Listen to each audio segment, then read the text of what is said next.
Eyewitness account, atomic bomb mission number 1. The magnitude of the disaster that befell Hiroshima on August the 6th was only slowly pieced together in my mind. I lived through the catastrophe and saw it only in flashes. As a result of the explosion of the bomb at 8:15, almost the entire city was destroyed at a single blow. Only small outlying districts in the southern and eastern parts of the town escaped complete destruction. Those who had lived through the catastrophe placed the number of the dead at least 100,000. Thousands of wounded who died later could doubtless have been rescued had they received proper treatment and care. But rescue work in a catastrophe of this magnitude had not been envisioned. Since the whole city had been knocked out at a blow, everything which had been prepared for emergency work was lost. The air crews, Tibbets and the people in the Enola Gay, they were veterans of some 60 combat missions over North Africa, Italy, and Germany. So they knew what death from above looked like. But even when they saw the little boy explode over Hiroshima, they were taken aback by it. When you see something of that magnitude, I guess is the best word, it kind of joggles your mind. I had seen the city perfectly visible as a place where a lot of humans were moving about. You could see it. You could see movement. But when I flew back by it and I was out the co-pilot's window, I look at it, all I saw was something that reminded me of a boiling pot of tar. Captain Parsons, who was in charge of the little boy, a naval ordnance expert, the expert in the Navy, even he was surprised at the output. But seeing this explode over a city and the amount of destruction, it was something unlike anything that had ever been seen. The Japanese response to the first bomb was initially, what exactly is going on here? It was certainly within a day, perhaps even half a day, that they learned that the strike on Hiroshima was a nuclear weapon. And then it was a certain amount of denial that, this is such a mammoth undertaking to build weapons of this sort that the United States obviously is not going to have many of these. We can continue on with our plans to annihilate the largest number of American troops possible during the invasion. And if they start using atomic bombs, frankly, our troops will be protected because we're underground and the atomic bombs are essentially air bursts. So if you're underground, even with relatively minimal coverage, this is what they're talking about internally, you're going to be okay.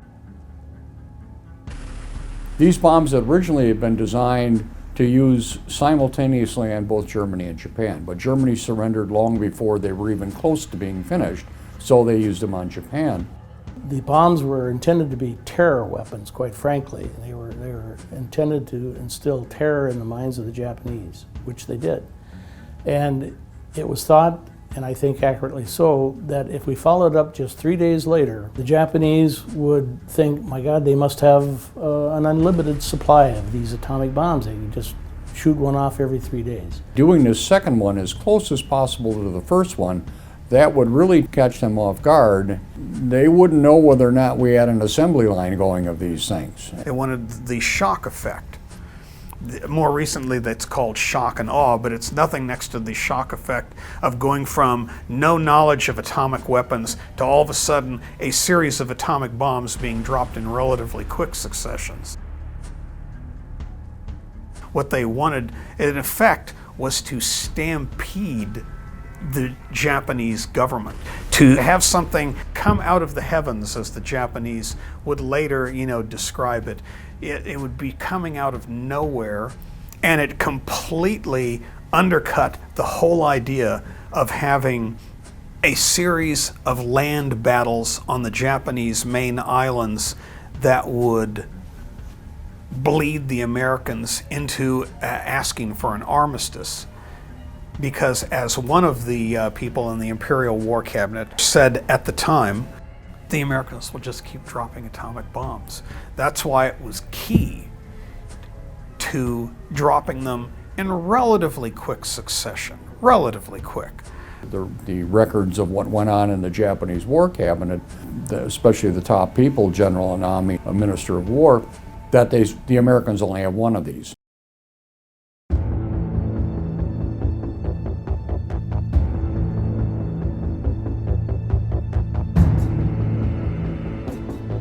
The planning process for the Nagasaki mission began almost immediately after the debriefing of the Hiroshima mission. Nagasaki, Kokura, Hiroshima, Niigata, these were filled with military installations, factories, arsenals, and they were all primary targets. They were all, legitimate targets. As one of the people from Hiroshima, one of the survivors, one of the Bockscar, said, we were a legitimate target. She and all of her fellow students had been pulled out of school and were working in a munitions vat. So if you're building the weapons of war, you're a legitimate target. And so was Nagasaki. It was filled, it had the giant Mitsubishi shipbuilding works in the harbor area that had built almost all the ships used in World War II. The Hiroshima mission was considered by everyone in the 509th Bomb Group to be a textbook flight, that everything had gone perfectly. There was an outstanding aiming point, it was a beautiful day, weather clear all the way, nothing went wrong in the airplane. I remember Colonel Farabee telling us in the 367th Bomb Squadron when I served with him in the 60s, that it was a textbook flight, that it was a perfect flight, and it was in fact the easiest mission that he ever flew. My navigator had me perfectly lined up with the target. When I clutched in with my sight, I could clearly see the city of Hiroshima within my bomb sight. Then I clutched in and took the run, and I felt the bump of the airplane. I was greatly relieved because I knew the unit had gone from the airplane that we had successfully delivered. It meant so much to the Army Air Forces, American science and industry. We felt that it was our lucky day, and we knew it was as we made the final approach toward Hiroshima, which the navigator hit right on the button. Bombardier took over, identified the target, and everything went with perfection not approached in the rehearsals. The Nagasaki mission, on the other hand, was the evil doppelganger of the first mission. Nearly everything went wrong on the second mission. They were lucky on the Hiroshima mission. In fact, a couple of the crew members told me that it's not so much that everything went wrong on the second mission, but that everything went right on ours. Major Sweeney was selected by Paul Tibbets, the commander of the entire 509th Composite Group. He early on recognized that Sweeney was a good pilot, and so he placed Sweeney in charge of training all of the other 15 or 30 pilots that would, pilots and co-pilots and so on, to fly these missions. And it was a specific task that they had to drop the bomb and then make a 155-degree turn, basically going back the same place they came. And it was a hard banking turn. It was something that B-29s didn't do. And so he was placed in charge of all of the training. And Tibbets eventually picked him as the commander of the second mission. As Paul put it to me, he said, I picked him on the basis of friendship. There were plenty of other pilots in those air crews were veterans of combat, either in the Pacific or in Europe. And Sweeney had zero combat experience. His combat experience involved being the second plane behind Tibbets on the way to Hiroshima so he could actually see what a mission looked like and how it was carried out. And the day before Nagasaki, he dropped a test bomb, number F-33, which was one of the test units for the Fat Man. And his third combat mission, so to speak, was Nagasaki. We had the dual command in both B-29s. We had Colonel Tibbets and Captain Deke Parsons on the Enola Gay, and then 3 days later we had Major Chuck Sweeney and Commander Fred Ashworth as the co-commanders of the second mission. Now, that was really a pretty risky thing, and I don't think it was ever used again. Well, I know it wasn't used again because it worked fine with Colonel Tibbets and Parsons because they didn't have any problems, but it broke down with Ashworth and Sweeney. It didn't help that the two men didn't like each other on top of everything else. Tibbets and Sweeney were commanders of the plane itself, and their job was to get the bomb to the target, whether it was the primary target or the secondary target. The two other commanders on the plane were in charge of the weapon itself, and they were the ones who decided ultimately whether that bomb, when they got there, that it was functioning, that it was capable of being dropped. But the actual commander of the mission himself was still both Tibbets and Sweeney. I mean, his second command thing was really not a big problem until the second mission because of Sweeney's lack of command experience. Ashworth, he was also a fighter pilot and had a lot of combat experience. He knew his responsibilities, and he was in close communication all the time with Captain Parsons, who was also a Navy captain. And I've read a lot of their correspondence in between, their phone conversations, transcripts, and so on. They were both dot the I's and cross the T's type of people. They were very meticulous in what they did. Ashworth could be a little bit curt, so to speak. So some of these other guys, particularly Sweeney, didn't get along with him. But Tom Farabee, who was the Enola Gay bombardier who actually unleashed Little Boy on Hiroshima, told me in an interview that he always liked Ashworth. He was a real nut and bolts guy and was very professional in what he did, and he said I had a lot of respect for him. There was Major Sweeney commanding the bomb plane. Major Hopkins, who was the group operations officer, was flying the photo plane. And Captain Bock was flying the instrument airplane. But I believe that it was Oppenheimer himself who felt that it was highly desirable to get some way of measuring the force of the bombs in direct physical terms. An instrument plane would be part of the mission, and at the instant that the bomb was dropped, instrument packages, of which there were 3, were also dropped. Now, the whole Manhattan Project, was a tremendous national effort, and here it was, funneled down to 2 bombs, and there was so much invested that it seems, silly not to try to get a measurement of the actual force of the explosion. Major Sweeney's airplane was already outfitted for the instruments. It flew as the instrument airplane during the Hiroshima attack just a few days before. Captain Bock's airplane was fitted out just to drop the atomic bombs. It didn't have all the other modifications. The bombs themselves, they had a lot of electronics that were attached to them, a lot of cables and that sort of thing.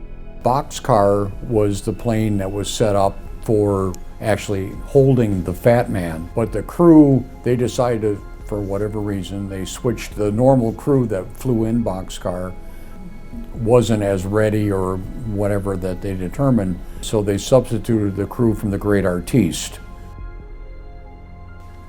The 15 B-29s, the 15 silver plates, they were down for repair all the time, so changing crews from plane to plane was a very common procedure. Every one of them had their little foibles, their little eccentricities, and you got used to it if you flew these different planes.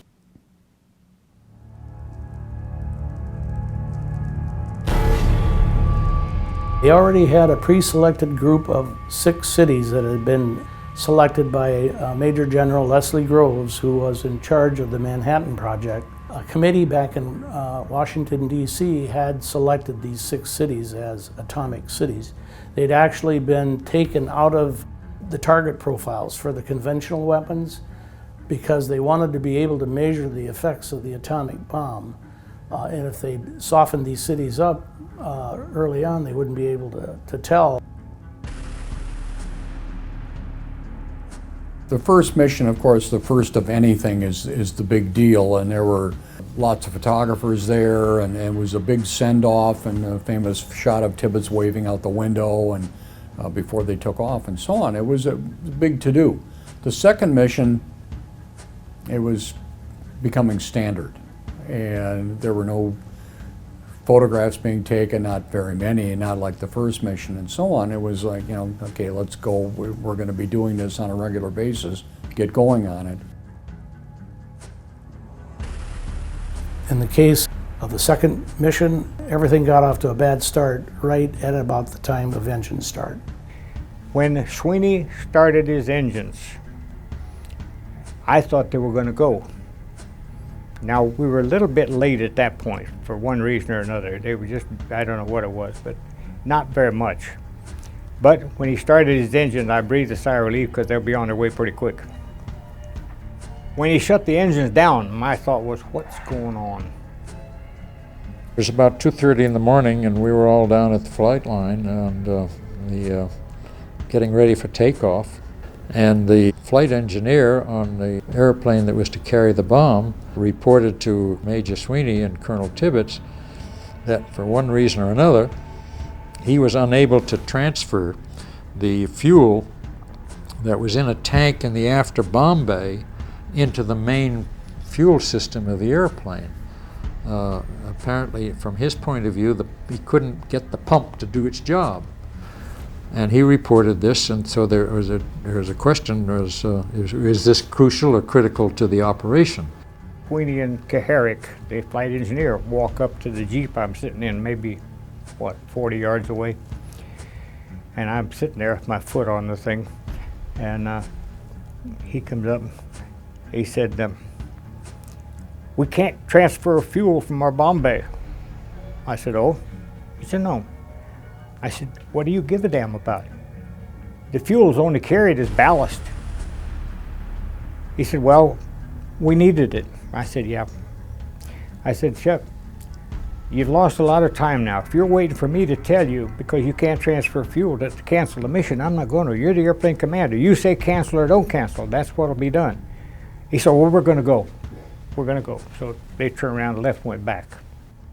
After the operation was all over, Captain Bock's flight engineer, who was a member of the crew of the Bockscar, he checked that system and he found there was nothing wrong with it. What this says is that, to me, there are so many systems in one of these big airplanes that each tends to have certain idiosyncrasies which the crew becomes used to. And I think that this is a situation where the flight engineer of Bockscar, to whom the airplane belonged, he was a crew member, he knew how to handle that. We had never had a fuel transfer problem to my knowledge. What my flight engineer told me was there could be a substantial delay between the time that the transfer switch was activated and the time at which the fuel actually started to flow out of the reserve fuel tanks. His opinion was that either the correct procedure was not followed, or that enough time was not allowed to elapse, to permit the transfer to actually take place. I've always felt that this was a major mistake in changing airplanes. Far be it from me to second guess Colonel Tibbets. He was an Air Force bomber pilot, and it was crucial it turned out to be crucial to the success of the mission. Years later, Kaharick, down in Albuquerque when we had a reunion, I saw John Kaharick. I said, John, what happened that night? He said, Sweeney didn't listen to me. He said, I told him I couldn't transfer the fuel at full rate because they'd burn out the motors. They were working too hard. But he said, I milked them. I got all the fuel out of the bomb bay. If I hadn't, I couldn't be here talking to you. I said, okay, fine. Originally, they, I think, planned on at least 5 days between the first and second atomic missions. And because of the weather forecast, this was moved up 2 days, so only 3 days, August 6th to August 9th. And so everything was compressed on, on a time scale. Because they thought the weather would be bad, well, it was bad by the 9th. The weather had gotten much worse, and just in 3 days from the Hiroshima mission, it was realized that the route that the Enola Gay took up through Iwo Jima and directly towards Tokyo was no longer feasible because there was a typhoon coming in. There was a large storm over Iwo Jima which they felt and went very high. We felt precluded any chance of these three airplanes, the bomb-dropping airplane and the other two, from getting together and rendezvousing as the Hiroshima operation did. So we decided that we would rendezvous up at the Empire, which is some 1,500 miles away. And we picked out a geographical spot that they were supposed to rendezvous. Difficulty came when the staff rigidly insisted on flying the three airplanes in the attack force individually towards a rendezvous point, an island called Yakushima, just south of Kyushu, just about 50 miles off the coast. They had to do that because they had to travel in radio silence so that the Japanese couldn't monitor any radio transmissions. And back then, you know, if you had visual, yeah, you could see it, but they didn't have any lights on. The tail lights, the wing lights, and so on were off, so that nobody could see the planes in the air. Somebody on one of the Japanese islands might spot it or whatever. Oh, there's a mission coming. Farabee and Van Kirk became very concerned about this business of rendezvousing at Yakushima Island. The weather was very bad. They were flying up at night, although by the time they get to Yakushima it would be daylight, but it was still a lot of night flying, a lot of instrument flying, 5 hours in the soup, and they weren't together. So Van Kirk went to both Colonel Tibbets and Major Sweeney, and he told them, quote, "You can't do it, fellas," meaning you can't make that rendezvous, it's too difficult. Well, so Sweeney immediately disagreed. He said, yes, we can. And Tibbets let it sit with that, and so off they went. Sweeney had talked to Major Hopkins about this rendezvous at Yakushima, and Hopkins would not hear of it. He said, Major, I don't need you to tell me how to do a rendezvous. And he cut him off. He outranked Sweeney, and before the mission, Sweeney was trying to brief him on the particulars of that mission, and he blew him off, said, I already know my job, and turned around and left. And there was nothing Sweeney could do, because that was like, you know, when you're outranked, you're not gonna, oh, wait a minute, come back here. No, you don't do that in the military. Major Hopkins was not flying on a regular basis, and he didn't have his own crew. He also was a regular officer. He was what we in the military call a ring knocker. The old joke is the academy guys would manage to knock their rings against some wood or something to make sure you knew that they were from the academy. He had a bit of an attitude. He didn't like reserve officers. Well, almost every other officer in Tibbets' group was a reserve officer. There may be a handful of regulars, and there was a big divide between regulars and reserves, more than one would think.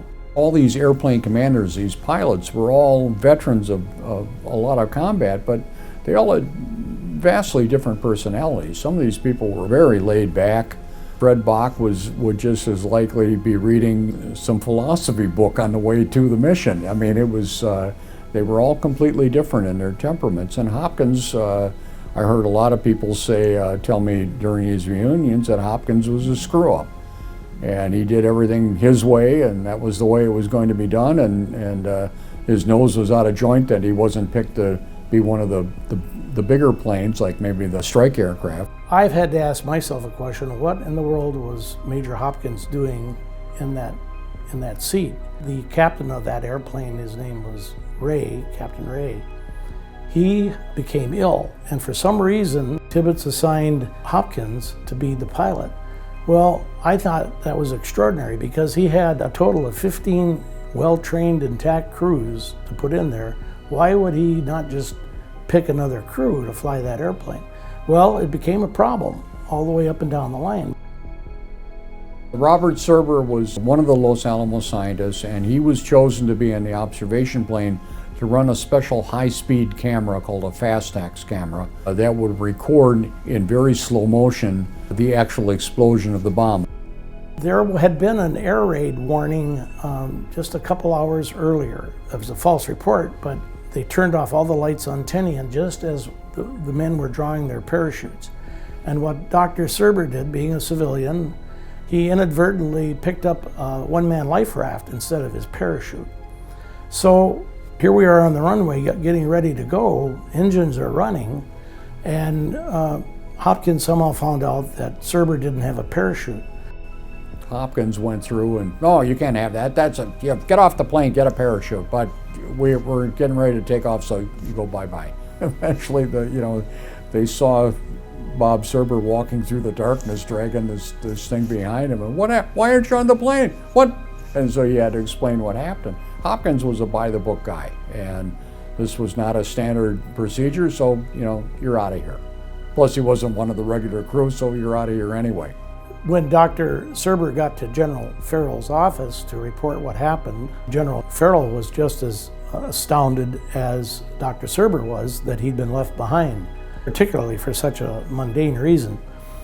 And a furious General Farrell got on the horn, broke radio silence, called up Major Hopkins, and I'm sure there were strong words said.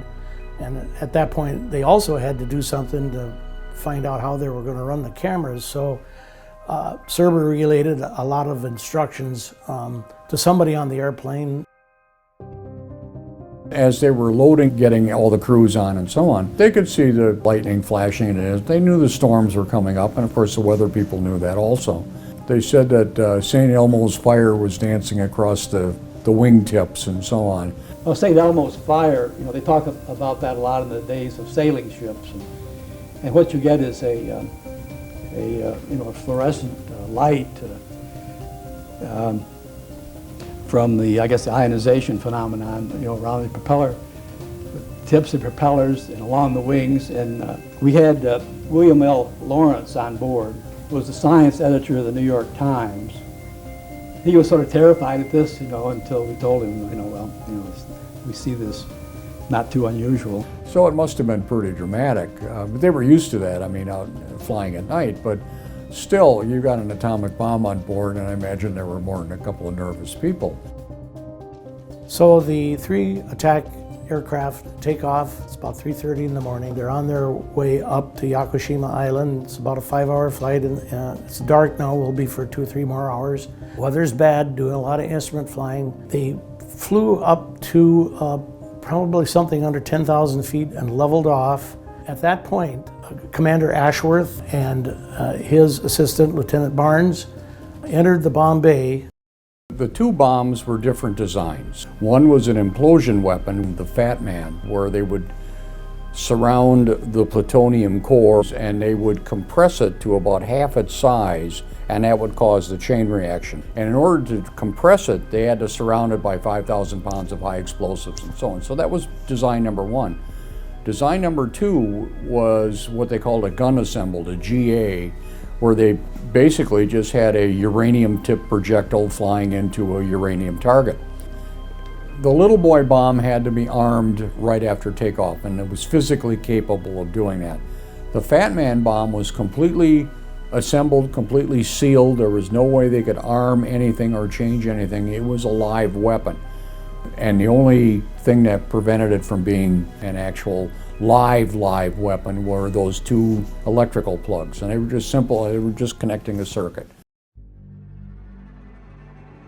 Immediately after takeoff, we put the red plugs in, and in my case, Lieutenant Barnes ran a test on all these items that are in the bomb, which he was able to monitor through the instruments in this so-called black box. We went through that process, I think, about as the mission proceeded, 5 different times, which meant we sort of put the bomb on a kind of a firing situation each one of these 5 times. In the middle of one of these tests that Lieutenant Barnes was doing, this light came on, which indicated that the arming system was armed.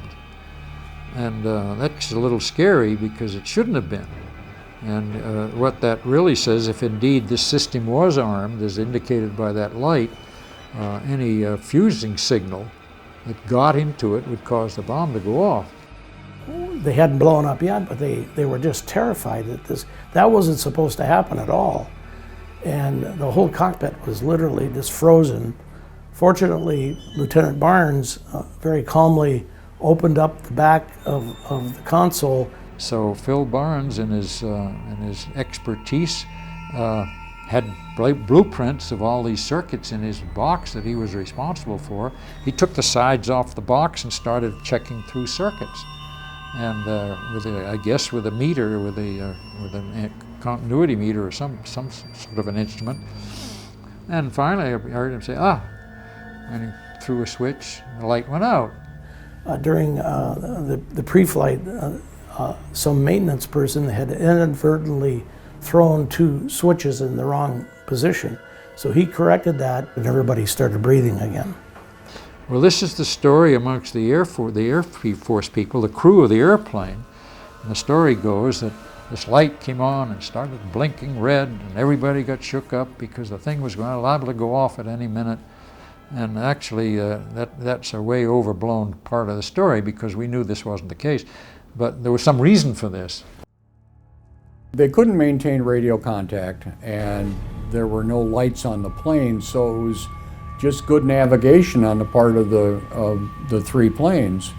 Of course, the navigator was the busiest member of the crew because we were flying essentially for a long time on instruments, and then I believe maybe he did get a celestial shot in. And Bock was a very good pilot, and he knew roughly where the strike aircraft, where Bockscar was. If you talk to General Sweeney, I think he'll confirm that we arrived at the rendezvous point essentially at the same time.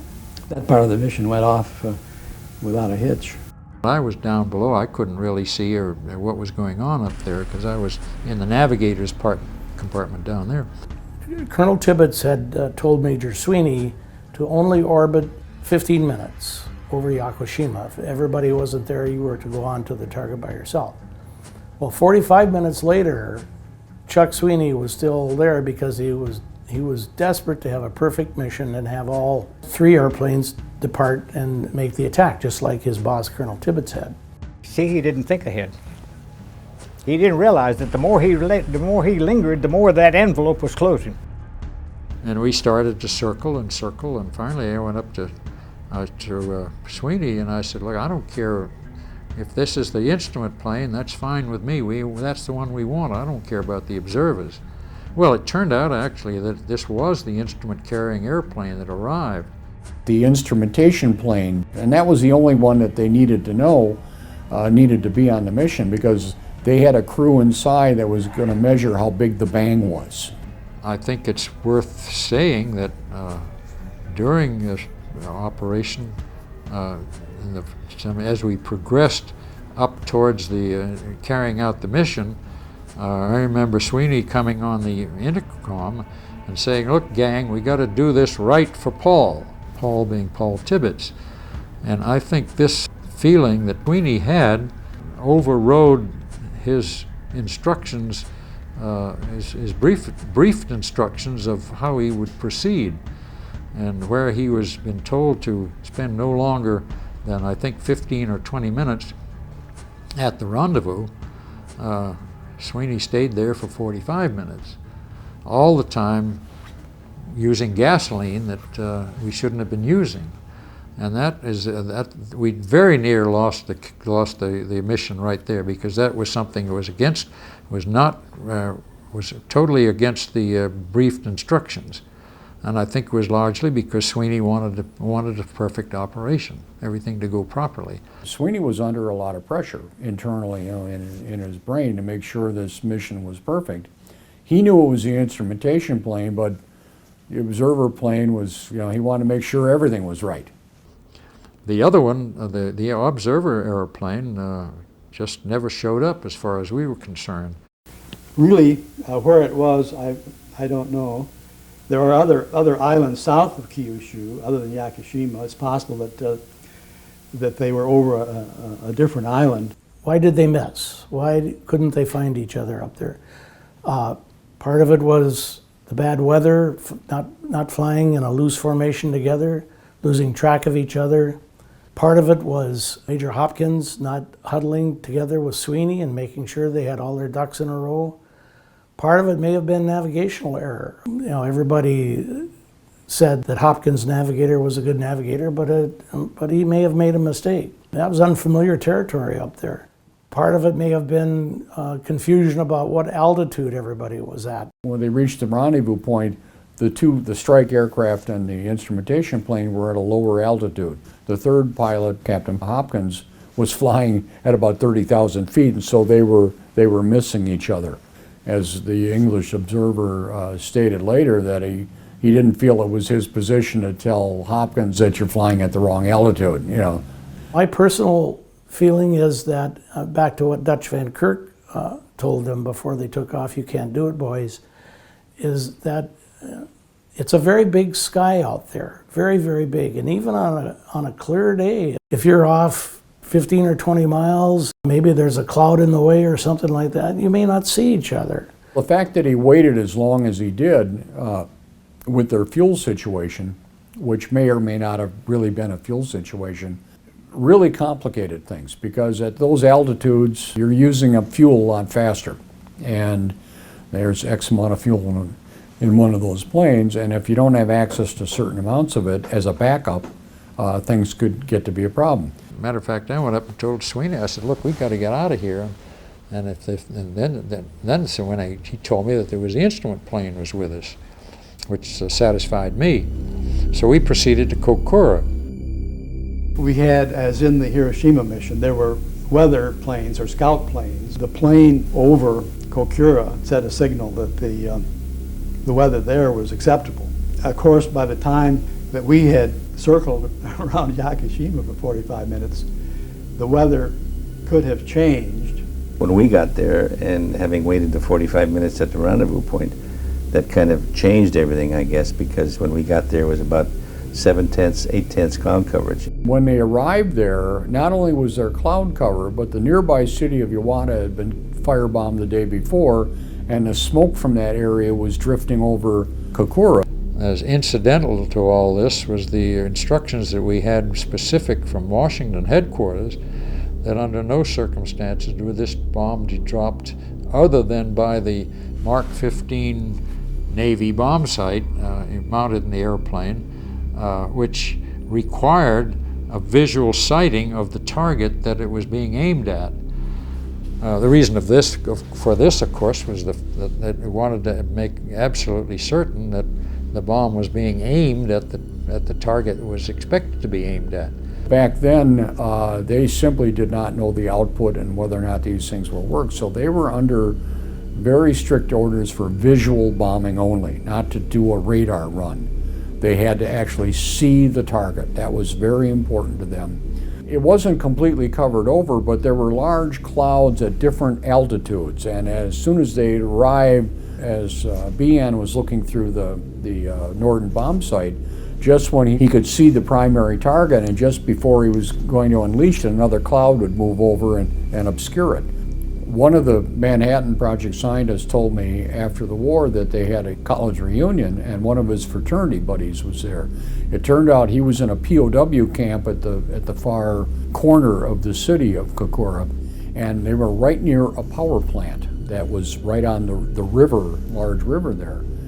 And that he said any time there was an air raid of any kind, or they thought they were going to be bombing Kokura, that they would divert steam from the power plant through a special set of pipes into the water to create these enormous condensation clouds that would also help obscure the city center.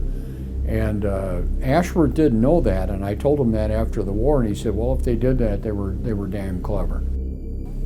After they made the first bomb run, and it was unsuccessful due to the fact that the target was obscured, there was a spirited discussion in the cockpit between Sweeney and Ashworth about more attempts. Sweeney didn't have sense enough to know that Navy commander, he couldn't tell him to do a damn thing. He could tell him if the bomb would work or it wouldn't work. So Sweeney was browbeat by Ashworth, because Ashworth was the equivalent of a lieutenant colonel. Being a commander, Sweeney was a major. Everyone again was very determined and very fearful of not doing a visual release. They also all wanted to hit the primary target. Again, Sweeney wanted that perfect mission like his boss. Tibbets told Sweeney, make one pass at it, and if you can't drop it, bring it back. Well, Ashworth stands up for Sweeney in that area. He said, "That was our primary target." Kokura had been the secondary target on the Hiroshima mission, and this contained the largest arsenal in Japan.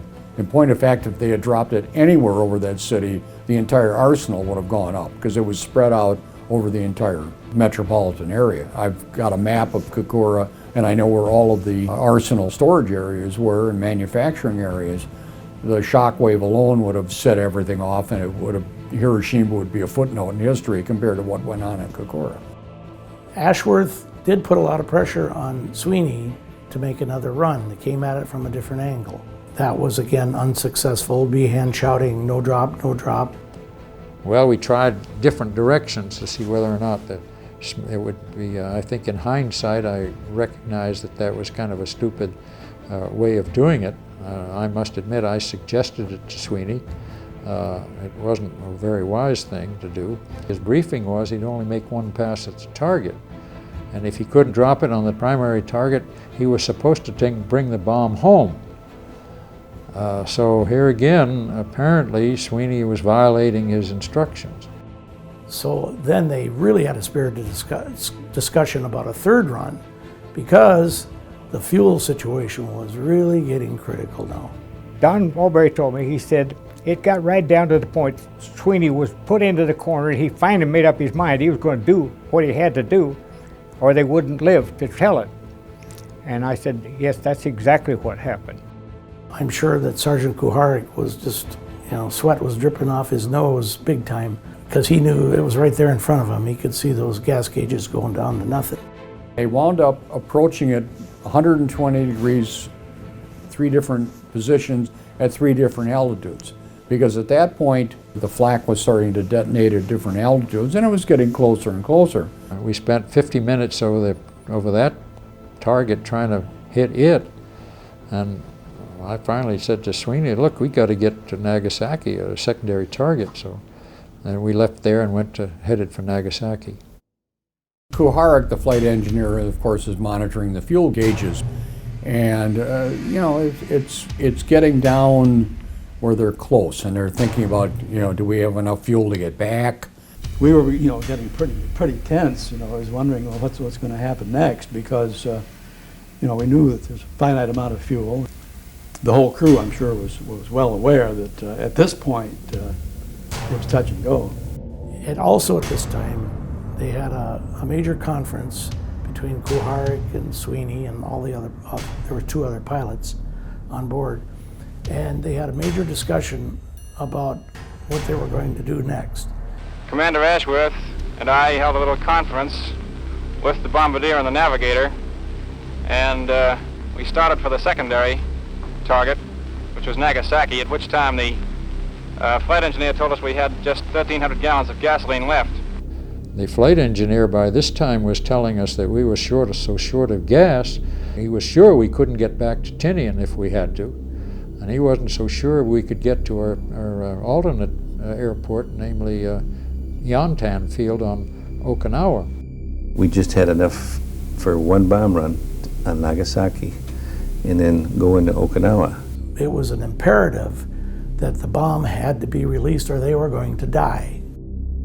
They knew, because the bomb weighed 10,000 pounds, that they definitely did not have enough fuel to make it back to any Allied territory at all. So that meant they would have had to ditch the plane in the ocean, and the bomb would be at the bottom of the Pacific. And they couldn't do that. There was a tremendous suspense and tension as we approached the target, because we had just failed to be able to bomb our primary target.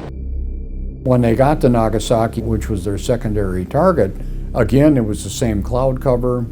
So there we were, confronted with a dilemma here as to not having enough gas perhaps to get it to the near friendly field, and it looked like we weren't going to be able to drop the bomb visually, contrary to our orders.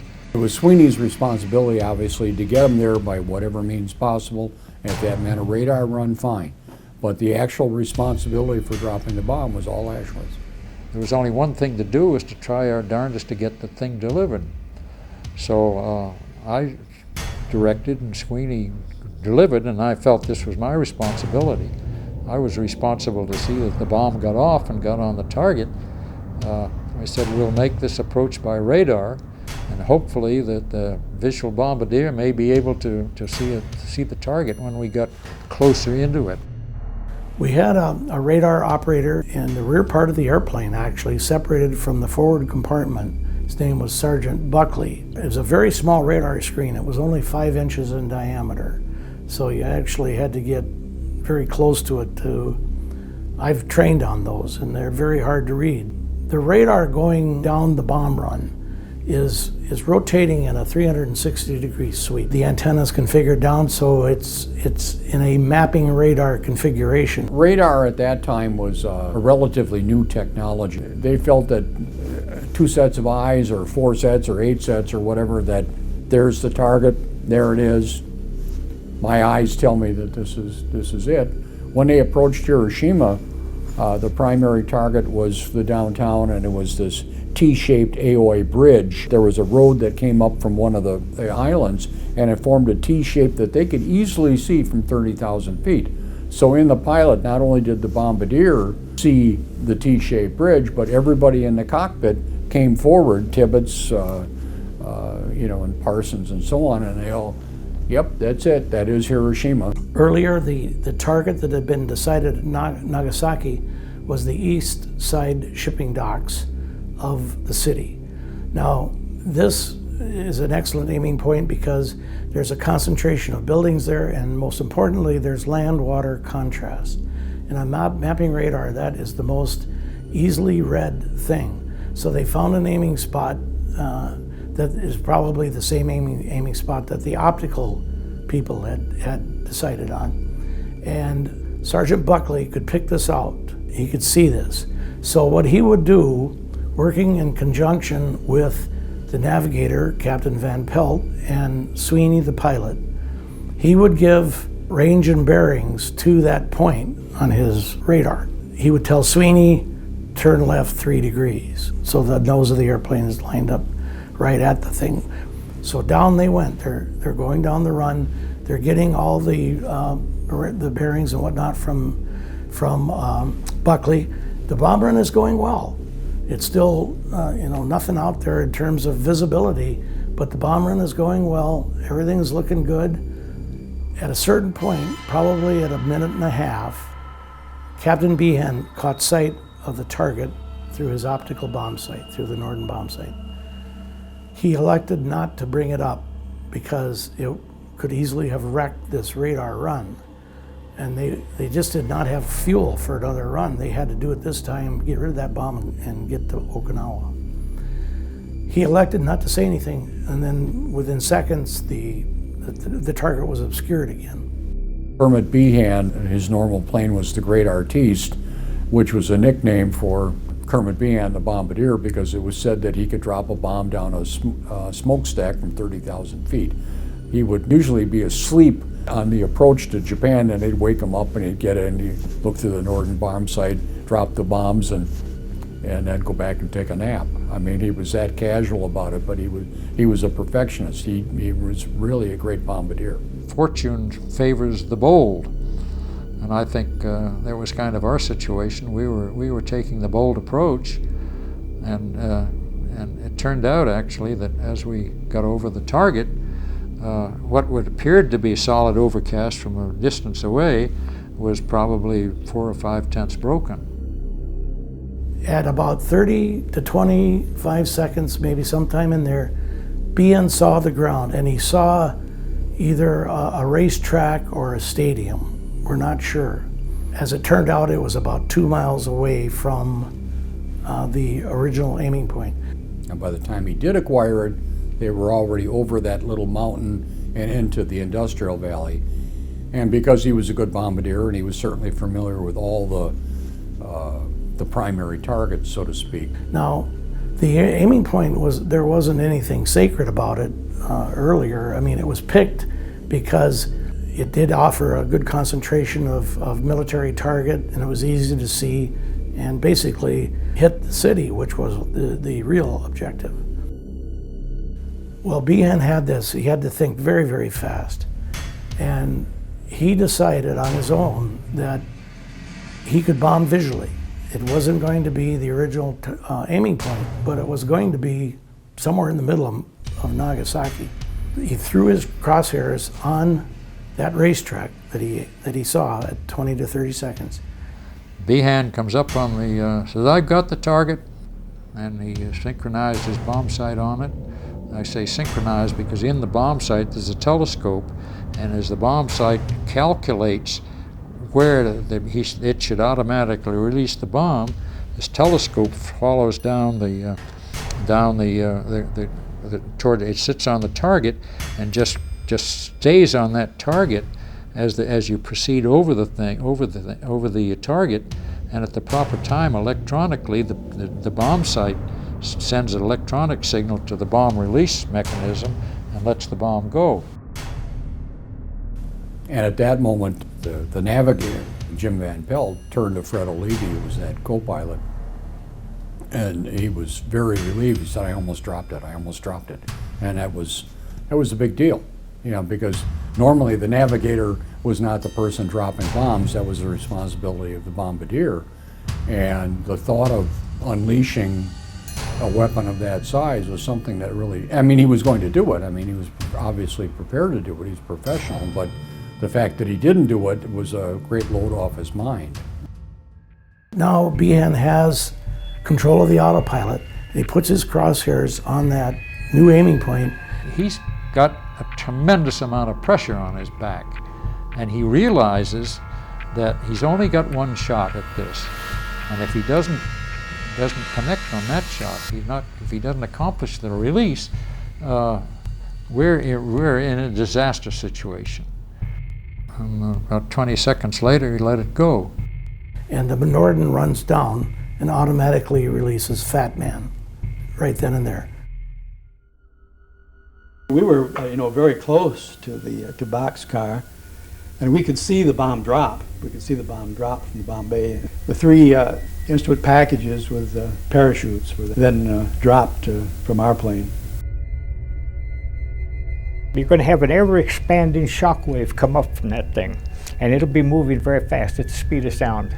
You got to get tangent to it. They had to make that turn because they'd get blown up by the bomb if they didn't move on a tangent away from the bomb. Los Alamos people had calculated that if the airplane were to turn 150 degrees in a 60-degree bank and then straighten out after 150 degrees, proceed away from the bomb detonation, they would be the furthest away that was possible.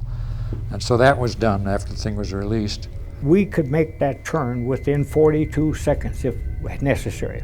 And that's what that was the mark that everybody was put up to do. Do it in 40 to 42 seconds. Don't go any further because you pull the tail off the airplane. You didn't have to tell them that because they felt that yoke, when they started doing it, that yoke was giving them a fit. Off they went in this hairy 60-degree bank. At about 43 or 44 seconds later, the bomb did go off.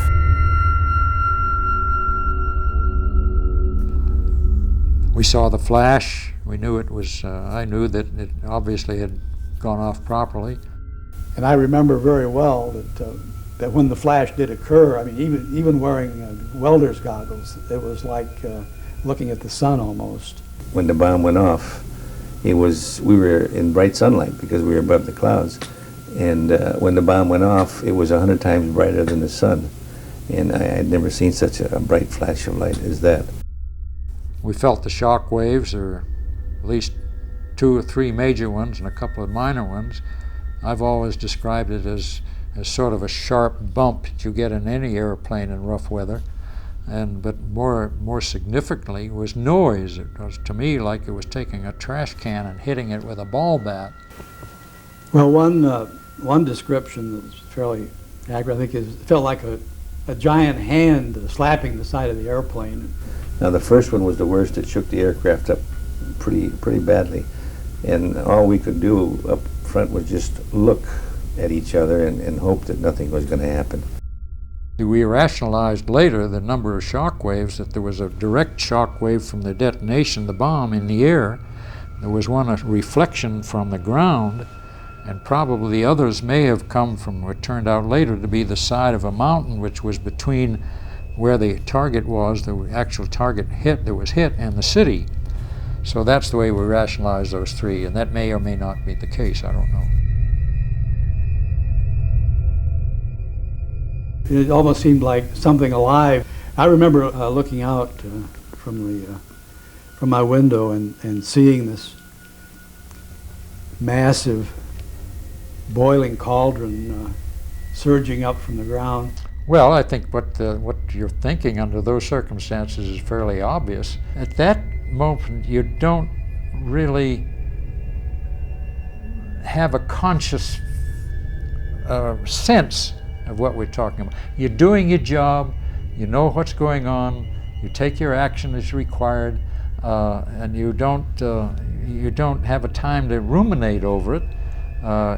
You've got the job to do, and it isn't until after it's all over that you begin to think, hey, what's went on? All of a sudden you discover you're sweating a little bit, and you heave a sigh of relief and hope that what had happened was the way it was supposed to happen. Sweeney decided at that time that we should go back and take a look. So all we could see down over the city was a lot of smoke, dust, and fires in different areas throughout the city that had just been bombed.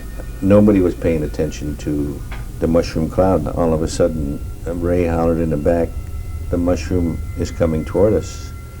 And that was a no-no, because the scientists had told us, don't get into that atomic cloud because it was radioactive. Sweeney had to literally firewall the airplane, and they just barely escaped that cloud. Probably would have been curtains for them if they'd flown into it. There are varying reports by different people in the plane that they thought the mushroom cloud was going to hit the plane. When you saw what you saw, and your brain starts to tell you things that they thought they were going to be enveloped by the cloud, and supposedly Sweeney changed the so that they get out of the way and stuff, and that whether that did or did not happen, there were enough people in the plane that thought it was going to happen, and of course tension was so high in that cockpit.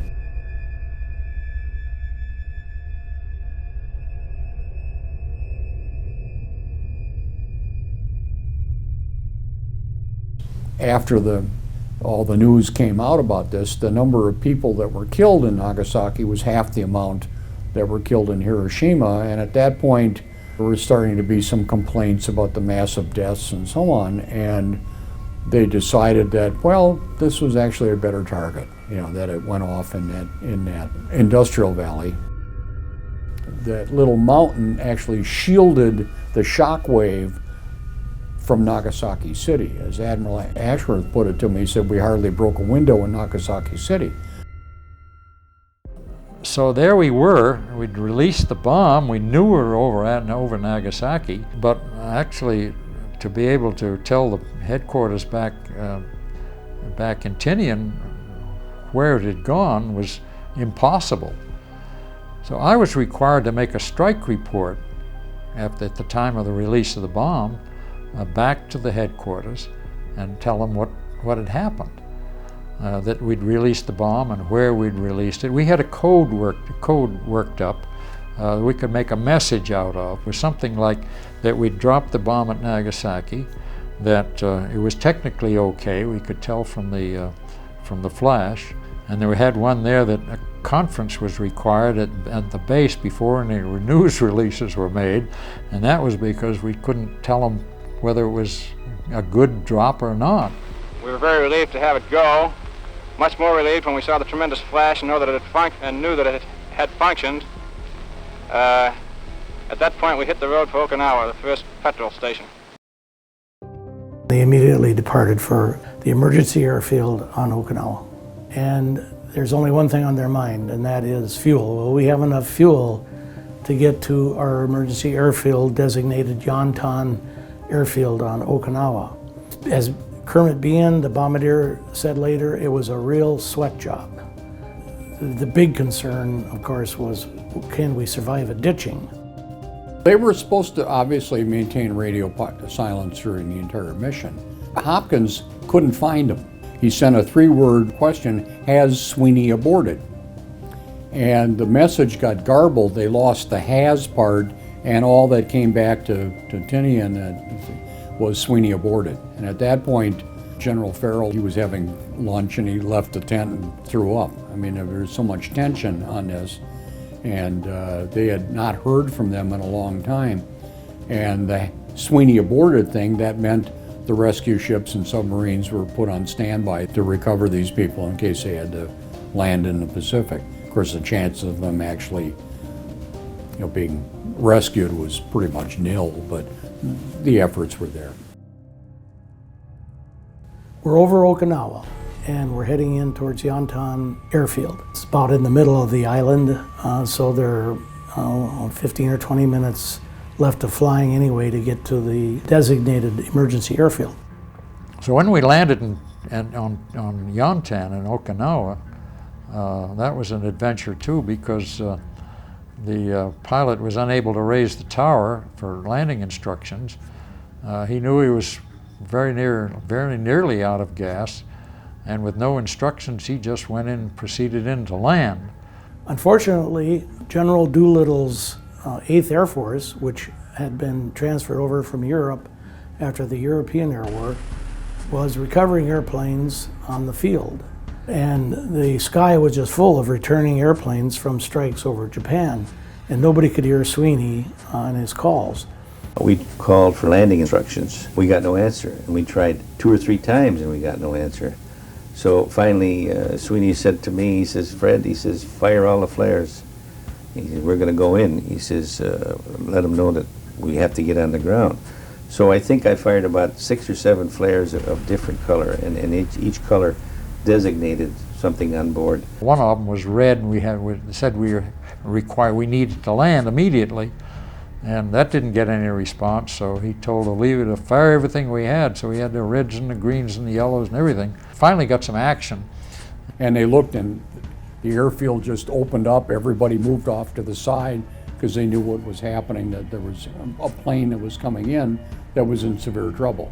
The cockpit started filling with smoke, and the men in the rear thought the airplane had caught fire, and they began to panic. So we had a lot of panic in that airplane at about that time.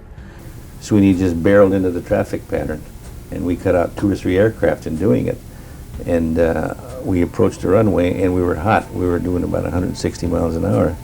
And when we hit the ground, it must have been at least 150. Sweeney wrote in his own book that he planned on approaching at 140 knots and landing halfway down.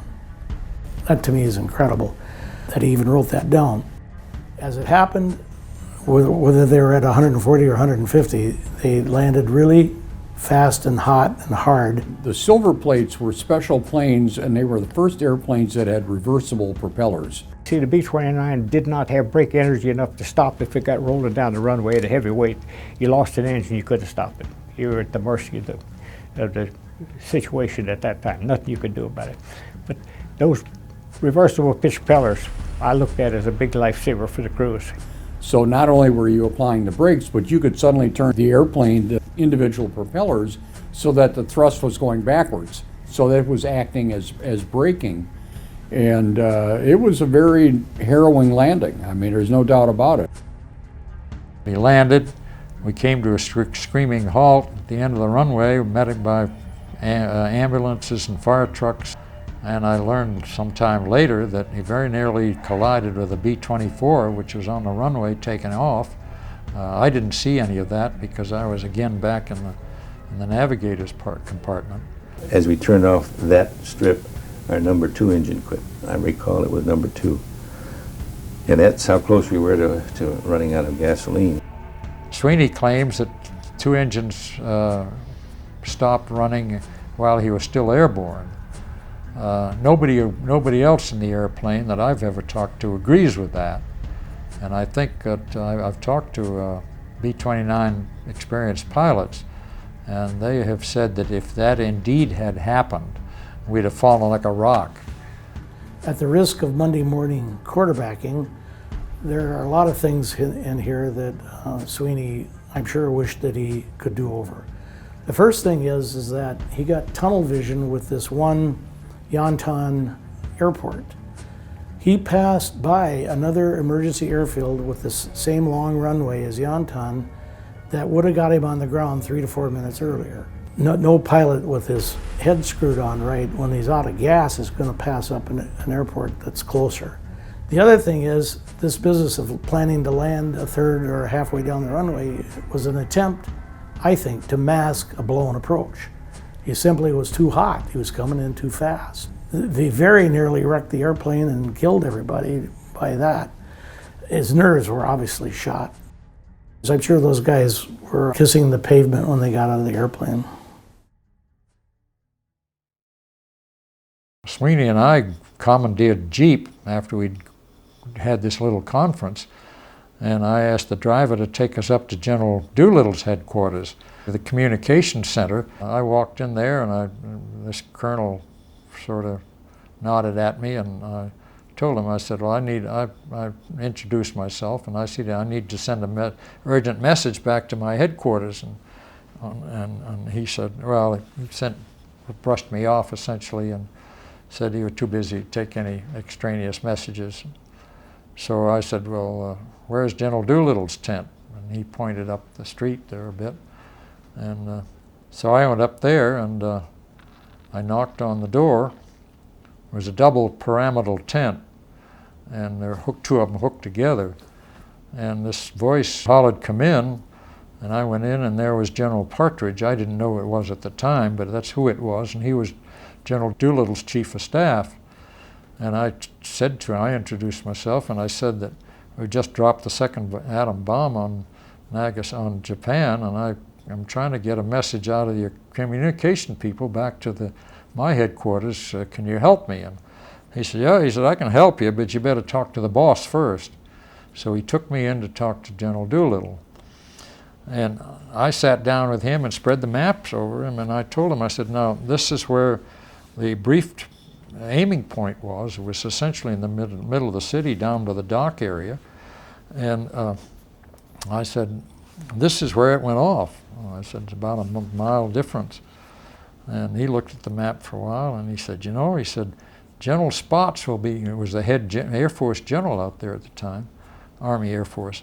He said, General Spots will be far happier that it went off over there than it did over the city, because there'll be far fewer casualties. And he said, now I'll help you with your communication problem. He called the communication center on his crank box and telephone, and said there's a commander up there a short time wanted to send a message. Now send it.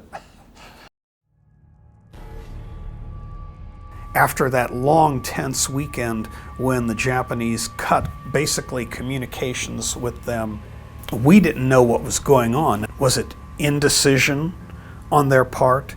Was it a decision based on, say, the militarists achieving an even stronger control in the cabinet?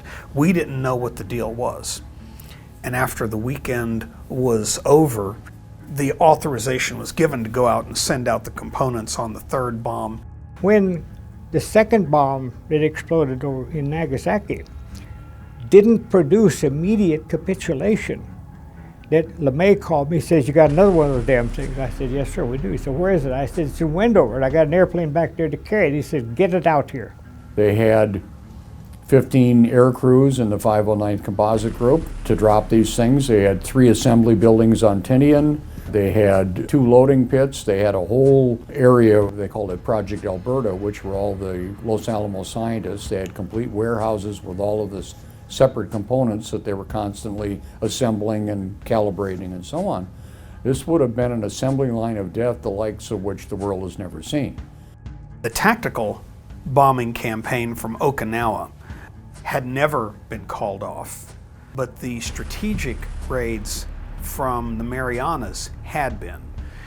And so those were immediately reinstituted. The next series of raids were going to be massive in scale. In fact, the words used by Truman as conveyed by Marshall to certain parties was, give them everything you got. They were in the middle of sending off a whole slew of bombers and fighter planes on missions to Japan.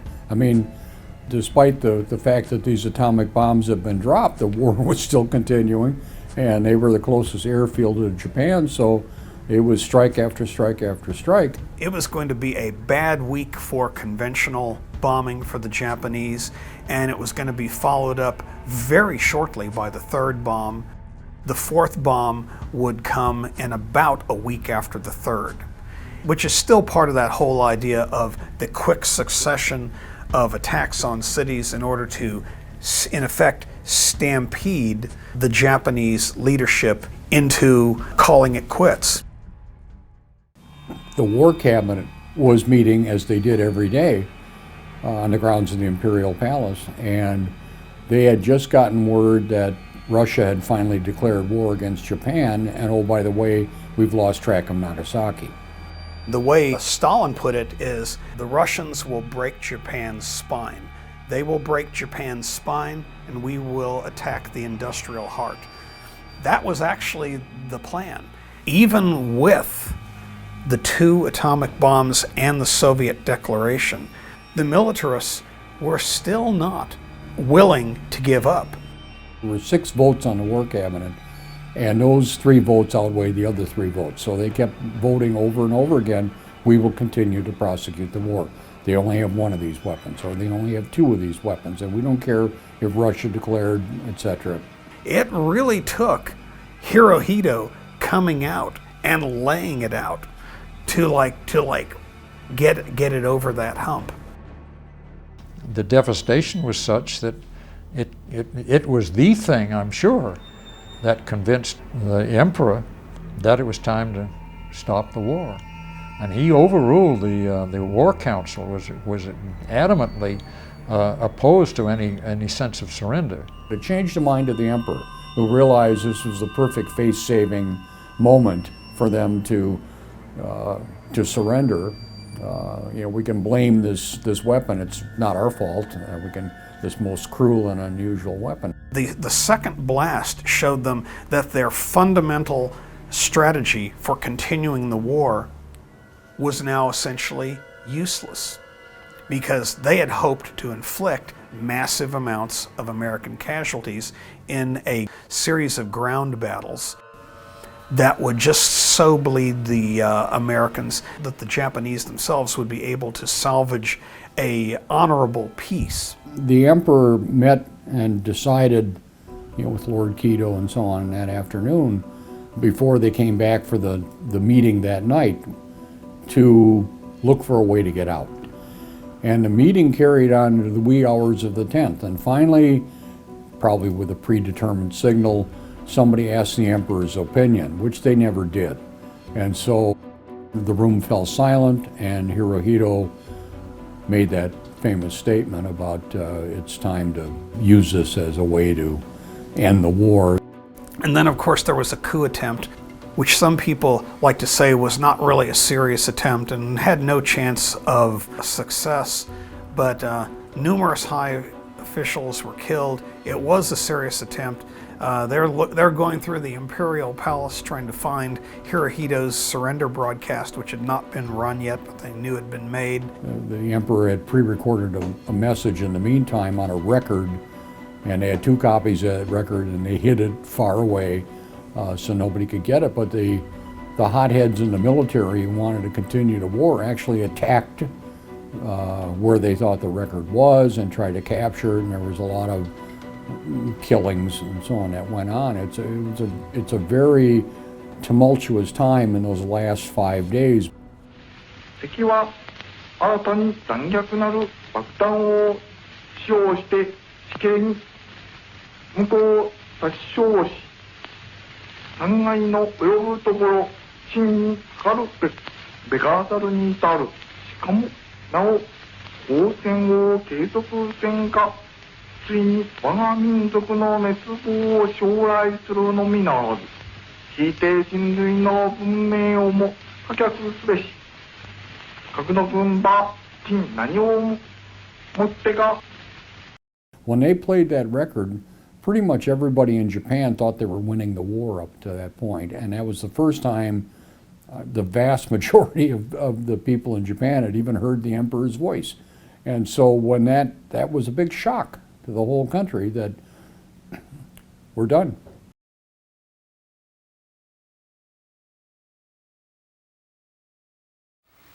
I have received this afternoon a message from the Japanese government in reply to the message forwarded to that government by the Secretary of State on August 11th. I deem this reply a full acceptance of the Potsdam Declaration, which specifies the unconditional surrender of Japan.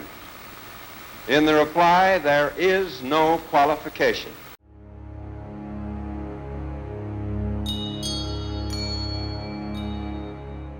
They arrived at Tinian. There was, of course, a great deal of things to talk about. Obviously, the bomb didn't hit the appointed target, the designated target. It was about 2 miles away. We figured out from all the inputs from the 3 pilots and the bombardier, we put the point of detonation in the Urakami River Valley, which was about maybe a mile beyond the center of the city. And directly, as near as we could tell, directly over the Mitsubishi Arms and Steel Works, which is one of the largest armor works in Japan. And my judgment is that from a military point of view, and of course, I guess the Japanese from an opposite point of view, an unlucky point of view, but it could not have been dropped in a more advantageous spot as far as doing damage to the remaining Japanese war potential. There were a great deal fewer civilian casualties than were expected. Nagasaki is a very hilly, kind of a Pittsburgh kind of a place, and those hills shielded a great deal of the population from the blast effects. So the civilian casualties were a lot less. I think it pretty much the consensus among the people on the plane was that, yes, we did drop it visually, and BN did do a good job. He was the Great Artiste, and so they did follow through on what they were supposed to do and do it the way they were supposed to do. The brass was very pleased, despite all the sausage making that had gone on in the thing. And General Farrell summed it up, I think, when he told Captain Behan, he said, Captain, sometimes you have a horseshoe up your ass. This time you really hit what we wanted you to hit, and the results couldn't be any better. This is Captain Kermit K. Behan of Houston, Texas, bombardier of the Great Artiste. Captain Behan, what was your most outstanding experience on this historic flight? I suppose it was when the clouds opened up over the target at Nagasaki. The target was there pretty as a picture. I made the run, let the bomb go. That was my greatest thrill. He did such a magnificent job of actually picking up the target, what he thought was the target, and I think, and it was very, and actually it turned out to be precisely where it should have gone and been prescribed. That's why I say I think that not too many bombardiers in the Air Force would probably have been reacted that way. That's why I say he is the hero, because there would have been a board of investigation if we'd dropped it in the water, a board of investigation if we'd ditched the airplane, and as I keep saying, Sweeney would never have been a general, and Ashworth would never have been an admiral if Behan had screwed up that bombing approach. So that's why I say he's Mr. Hero in that operation. And I'm not sure that he's ever really gotten that much credit. There's a lot of second guessing about lots of things, and like I said, not so much that everything went wrong on the second one. In the end, Sweeney and Ashworth did their jobs. General LeMay, who was the overall commander of the group of the 509th, he ordered Sweeney and Tibbets to come down to Guam, where the 21st Bomber Command was headquartered. He ordered the two men to come down and have a little discussion with him. And finally, LeMay looked over at Sweeney, and LeMay told him, "You effed up, didn't you, Chuck?"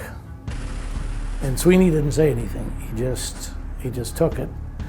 And there were reports later that there had been discussion about whether the court-martial Major Sweeney, but LeMay nixed that immediately. Said nothing would be gained and all kinds of things would be lost, and there was no reason to do that, and we're going to forget about it. I just blamed Sweeney, and I told Sweeney to his face, Sweeney, you forgot who was the commander of that airplane. That airplane flew without a commander for an hour and a half. You wasted your envelope. You wasted everything. You should have turned around and come back home. Nobody had the gun to your head to do that. You'd had enough fuel. If the first time you ran into a problem and you went to an alternate, it was the same thing, you should have been on your way home. He said, yeah, but I don't know why that even Ashworth didn't make that decision.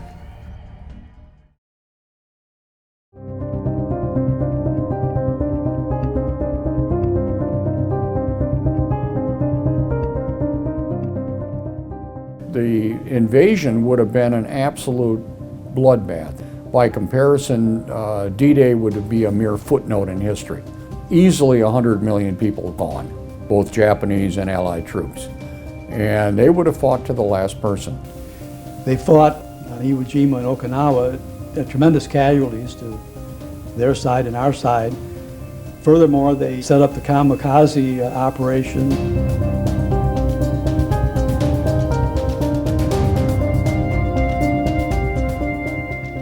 As well as ships, they even attacked B-29s in suicide attacks.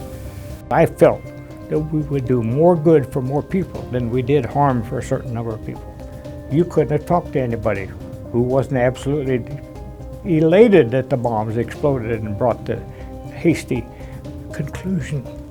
These people who are applying the current environment and timescale and political situation and world viewpoints are trying to apply that to what happened 45, 50 years ago, and the two aren't, there's no comparison, so that you can't rationalize. You have to go back, put yourself back into the wartime situation and understand that the biggest invasion armada and ground forces that the world has ever seen or probably ever will see were all marshaled down on Okinawa, ready to make the invasion. It would have taken place, I think, on the 1st of November. We really had no firm indication that they were willing to give up. In fact, they were arming everybody in Japan, even with bamboo spears and whatever they could lay their hands on. The thought was that they would never resist unless we actually went into Japan and conquered the islands yard by yard. Now, interestingly enough, in imperial circles, they had their own number on expected Japanese casualties. The number that keeps coming up is 20 million, or approximately 1 in 5 Japanese. Even among the so-called peace faction, it was a price that, quite frankly, they were willing to pay and planned to pay. There'd be 3, 4, 5, 600 B-29s would be flying all over Japan, 200 or 300 per city, and they destroyed over 60 cities. Once those fires started, they wouldn't stop until the whole city was gone. And that did not move the War Cabinet or the Emperor, even the March 9th firebombing of Tokyo. You're talking about nearly 100,000 deaths, and there was no official statement whatsoever. They basically sloughed it off. There were some of the more senior people in Washington, and I think some of the civilian people felt that we ought to invite the Japanese to some remote place and set one of these off and essentially say, see, this is what we can do to you. As I understand it, the history that I've read is that Truman was totally opposed to that. He took the position that this is a weapon of war and of course we'll use it. War is a terrible thing, but it's terrible to start a war as well as to finish one. They really made serious efforts to develop atomic weapons themselves, probably even more than the Germans. I know when the bomb was exploded, the first thing that came to my mind was we were killing a lot of civilians and women and children and elderly people. And I didn't feel good about that, but I didn't dwell on it, and I haven't dwelled on it since. It was a war situation, and I'm sure that if the Japanese would have had the atomic bomb, they would have used it on us. The first bomb set in motion this chain reaction of the Emperor deciding that, well, perhaps, this is a new game here. And It also changed Stalin's mind. And of course, Japan, not the war cabinet, but certain, a lot of the generals and admirals realized that, you know, this might also be a way for them to get out of the war. So the second bomb really closed the deal. That told the Japanese that we got more of these. The second bomb in general, no matter what city it hit, brought the matter into sharp focus that they could not win it, and that prompt and utter destruction was not just rhetoric. But of course, you have to have the first bomb before the second bomb can be the 1-2 punch, and we were planning on going up to 4. The concept of one plane, one bomb, one city was unheard of, and it completely revolutionized warfare, and it has ever since. I was at Maxwell Field to address the War College some years back, and a man wearing a uniform who was a professional historian asked me, he said, "You remember what you did that day?" I said, "Sure, we dropped a bomb." He said, "No, I don't mean that. What you did that day created a situation where you changed the nature of warfare forever between mankind. There'll be no more big war side against side. It'll be terrorism. That's what people are trying to get their way through, terrorism. What's been going on since war."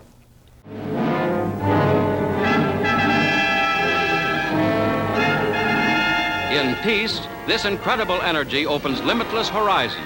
President Truman speaks on this new force.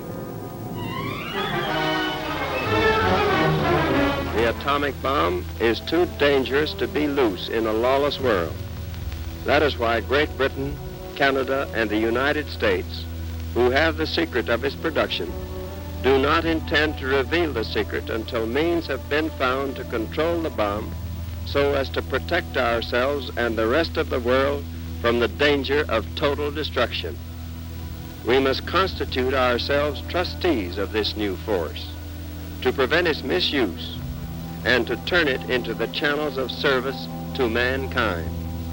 It is an awful responsibility which has come to us.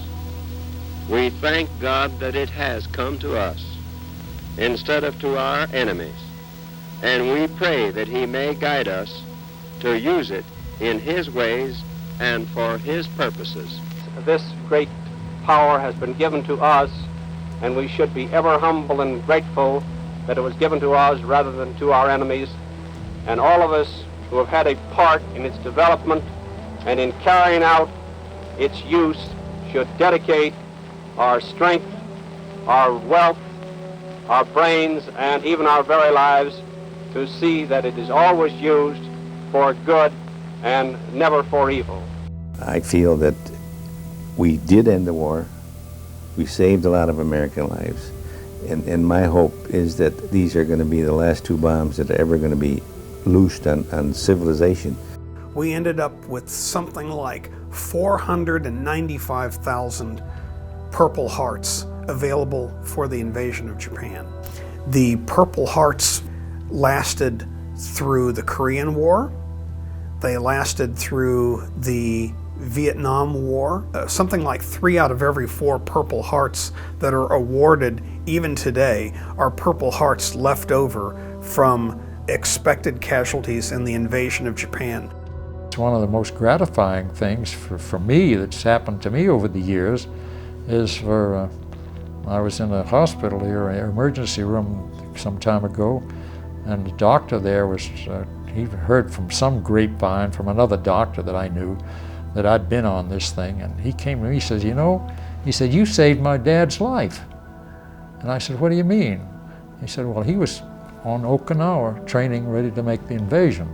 And I've heard this many times over, and when you hear those kinds of things, you say, you don't worry about the naysayers who said we should never have done it. None of us in those days heard a single outburst against the Americans on the part of the Japanese, nor was there any evidence of a vengeful spirit. The Japanese suffered this terrible blow as part of the fortunes of war, something to be borne without complaint. We have discussed among ourselves the ethics of the use of the bomb. Some consider it in the same category as poison gas. and were against its use on a civilian population. Others were of the view that in total war, as carried on in Japan, there was no difference between civilians and soldiers, and that the bomb itself was an effective force tending to end the bloodshed, warning Japan to surrender and thus to avoid total destruction. It seems logical to me that he who supports total war in principle cannot complain of a war against civilians.